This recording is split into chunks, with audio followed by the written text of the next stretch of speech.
Les gars, j'espère que vous allez tous bien. Content de vous retrouver aujourd'hui. Petite vidéo actualité dans laquelle on va revenir sur plusieurs petits dossiers. La prolongation de Araujo jusqu'à 2031. Ça y est, c'est officiel. On va parler aussi un petit peu d'Ansu Fati parce que il y a des rumeurs qui l'envoient là déjà sur le départ, soit cet hiver, soit cet été. Lui qui est déterminé à rester, à prouver. Bref, on va revenir sur ça. N'hésitez pas dans les commentaires. La question du jour, croyez-vous encore en Ansu Fati au Barça? Je dis au Barça parce que à tout moment, Ansu Fati peut partir dans un autre club et exploser là-bas ou en tout cas revenir à un niveau correct. Je parle vraiment du Barça. Est-ce qu'il peut s'imposer vraiment dans cet effectif? Je lirai vos commentaires et on va commencer par ça. D'ailleurs, Araujo, donc 2031. Alors, c'est un peu surprenant parce que quand on voyait les rumeurs d'il y a même pas une semaine, en fait, c'est allé très vite. Ça veut dire que il y a 8, 9 jours, on voyait des rumeurs qu'il l'envoyait à la Juventus. Apparemment, il serait pas content. Finalement, vous le savez, Inigo Martinez qui se blesse, je crois que c'était contre Bilbao. Bilbao ou le Real Madrid, il se blesse en coupe. Donc, Inigo Martinez pas disponible pendant un mois. Ça change tout parce que du coup, Araujo peut revenir dans le 11. Et peut-être que c'est ça qui lui manquait. Peut-être qu'il avait envie d'avoir du temps de jeu,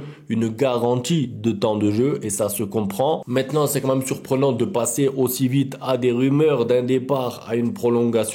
Mais je pense que c'est une bonne chose, c'est une bonne nouvelle. Pourquoi? Parce que sur la deuxième partie de la saison, le Barça aura besoin de Araujo. Alors attention, Araujo pour moi doit progresser dans plein de domaines. Ça veut dire que je sais, l'année dernière, il faisait une très grosse saison et on était nombreux à dire que c'est l'un des meilleurs défenseurs du monde. D'accord, c'est vrai. En tout cas, pour tout ce qui est duel, pour tout ce qui est impact, pour tout ce qui est envie de gagner, il est dans la catégorie des meilleurs. Mais je pense qu'il doit progresser dans plein de domaines, surtout pour jouer au Barça, d'Hansi Flick, c'est-à-dire la ligne haute. Il a des lacunes marquantes sur ça et le Barça encaisse quand même pas mal de buts, même quand il est là. C'est-à-dire que tu prends 4 buts contre Benfica. Je dis pas que c'est la faute de Araujo, mais je suis content qu'il prolonge. Le Barça en aura besoin pour la deuxième partie de la saison, évidemment. Quand il y aura beaucoup de matchs, on sait que c'est un joueur qui transmet aussi l'envie de gagner aux autres. Mais là où je veux en venir, c'est qu'il doit progresser. C'est obligatoire. Sans parler de ses blessures quand même assez nombreuses. J'espère que les blessures le laisseront tranquille parce que bon, déjà qu'Inigo Martinez est blessé, on peut pas se permettre de perdre Araujo maintenant. D'ailleurs, en parlant de rénovation de contrat, Rafinha est sur le point de renouveler son contrat. Le Barça a l'intention de soumettre une offre de renouvellement du contrat de Rafa une fois que les contrats d'autres acteurs stratégiques tels que Pedri, Gavi, Araujo et Lamine seront faits. Rafinha,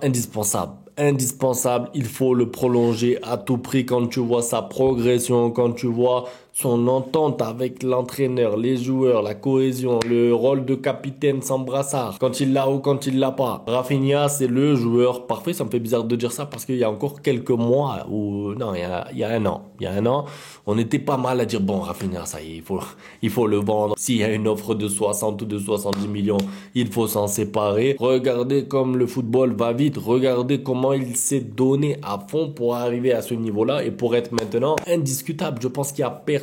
Tous les supporters du Barça, on est tous d'accord. On est unanime. Il n'y en a pas un qui va dire non. Moi, Rafinha, je le veux pas. Il faut qu'il parte. Il faut qu'il soit vendu. Et c'est beau quand même de pouvoir renverser la situation comme ça à tel point que maintenant, on est là. Regardez, est-ce qu'il va prolonger ou pas parce que c'est un joueur important. Franchement, ça fait plaisir à voir parce que maintenant, il y a pas mal de joueurs qui se laissent aller. Des joueurs qui n'ont pas de rôle dans l'équipe et qui se laissent tomber. Et ensuite partent de club en club, un peu en première ligue, un peu par-ci, ils prennent leur argent, ils font leur contrat. Là, tu vois que Rafinha, en fait, c'est un vrai passionné. C'est un passionné de football. Il s'impose naturellement au Barça. Parce que remettons les choses dans le contexte rapidement, Rafinha n'a pas été aidé. Il y a des moments, je me rappelle, il était bon et le match d'après, il était sur le banc. Et lui-même le disait.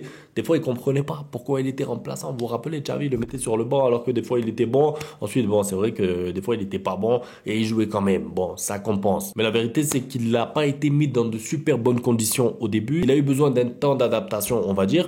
Mais maintenant, ça y est, il est là, il marque des buts importants, Classico, Ligue des Champions, but victorieux, des frappes de loin, il tire les coups francs, ça passe pas loin. Je veux dire, c'est vraiment un attaquant complet, il est généreux en plus, il aide les jeunes. Bref, moi j'aime beaucoup Rafinha. Alors Ansu Fati, il y a 2 points de vue. On va voir d'abord celui d'Ansu Fati. Donc Ansu Fati est déterminé à rester au moins jusqu'à la fin de la saison et à prouver sa valeur. Il a eu des conversations avec Hansi Flick, il a encouragé à jouer avec plus de confiance et d'assurance et à perdre la peur de l'échec. Donc ça, c'est le point de vue d'Ansu Fati. Moi, ce qui me dérange un peu, c'est que ça fait presque 6 mois qu'on voit les mêmes choses. Ça veut dire que à chaque fois, on répète, Ansu Fati est déterminé. Ansu Fati veut revenir et montrer. Ansu Fati veut prouver.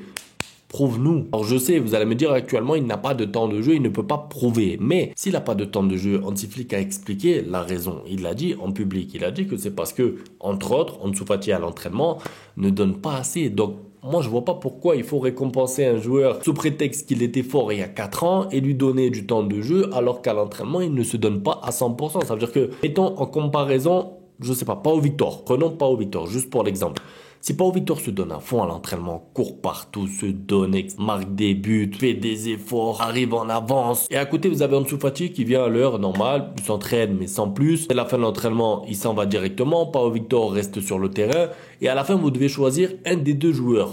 Qu'est-ce qui fait que vous allez choisir Ansu Fati? Est-ce que vous allez choisir Ansu Fati parce qu'il est la numéro 10? Est-ce que vous allez choisir Ansu Fati parce qu'il y a 4 ans, il était fort? Est-ce que vous allez choisir Ansu Fati parce qu'il a dit qu'il voulait prouver? Non, vous allez vous baser, et c'est le principe de la méritocratie, sur ce qui s'est passé dans la semaine ou dans le mois ou dans le trimestre, ou appelez ça comme vous voulez, à l'entraînement. Et si à l'entraînement, Pau Victor montre plus, vu que en match, Ansu Fati et Pau Victor, les deux montrent presque rien, parce qu'il faut le dire aussi, Pau Victor n'a pas beaucoup de temps de jeu, et c'est normal vu l'attaque du Barça, comment elle tourne bien, Rafinha, Lamine Yamal et tout. Vous choisissez Pau Victor et c'est normal. Ça veut dire que moi, je peux pas en vouloir à Hansi Flick de récompenser un joueur parce que lui, oui, mais il faut le prendre quand même. Peut-être que si on lui redonne du temps de jeu, il retrouvera l'envie. Ça commence par l'entraînement. Les gars, ça commence par l'entraînement. Moi, je veux bien les joueurs qui sont très forts, comme les Messi, les Ronaldinho, qui des fois s'entraînent un peu en marchant. Moi, j'ai vu les échauffements de Messi là-bas, des fois au Camp Nou. T'as l'impression qu'il a pas envie de jouer le match, il a pas envie de courir, il fait que des jongles.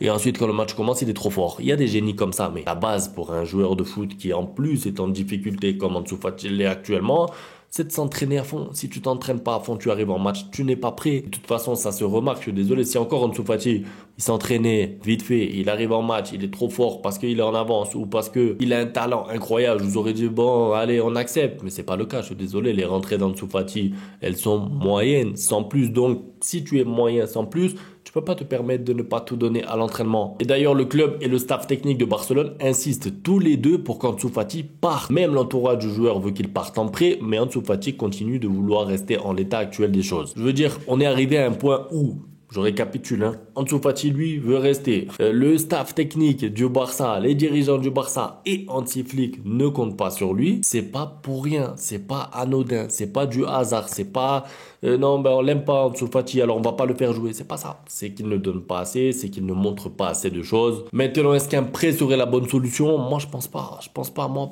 malheureusement, je vais le dire, mais je pense que là, dans l'état actuel des choses, il faut le vendre. Je veux dire, un joueur de 17, de 18, de 19, de 20, de 21, tu peux le prêter, mais quand un joueur arrive à 22, 23, et qu'il enchaîne les saisons et que ça va pas, et qu'à Brighton, rappelons-le, il ne joue pas, et il a pas joué presque de la saison, il a fait quoi, 5 matchs entiers là-bas sur 45. Là, je veux en venir, c'est que si tu le prêtes, ça va faire la même chose. Il y en a qui vont me dire, oui, mais si tu le prêtes à un club espagnol, peut-être qu'il peut marquer et revenir. D'accord, alors, oui, alors faisons ça. Prêtons-le à un club en Liga, il va finir 9e et il va mettre 6 ou 8 buts.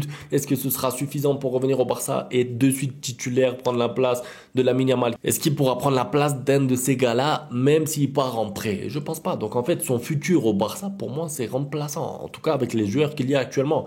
Si Rafinha s'en va, si Lamine Yamal, je l'espère pas, s'en va, je vous dis d'accord, il y a une place pour Ansu Fati, mais là, avec l'effectif actuel, même dans un an, même si Ansu Fati part en prêt à Malaga, qu'il revient, il n'aura pas de place. Donc en fait, je vois les choses comme étant compliquées pour lui et pour sa carrière. Et moi, un joueur comme ça, que j'ai vu exploser et tout, j'ai envie de le voir jouer au foot, tout simplement. Donc quand je vois des jeunes, que je me rappelle, qui jouaient au Barça et qui sont allés dans d'autres clubs et qui maintenant jouent régulièrement, Bartra par exemple, c'est un défenseur, il joue, il est tranquille, il fait sa saison 30-35 matchs. C'est limite ce que je lui souhaite à Ansu Fati, plutôt que à chaque fois qu'il va revenir, ça va être l'espoir raté. Est-ce que maintenant c'est la bonne? S'il part en prêt dans un an, on va dire, ah ça y est, Ansu Fati. Et ensuite les mêmes discussions, c'est pas nécessaire. Bref, je lirai vos commentaires en tout cas. Merci pour le soutien. On se retrouve demain pour l'avant-match. Ciao.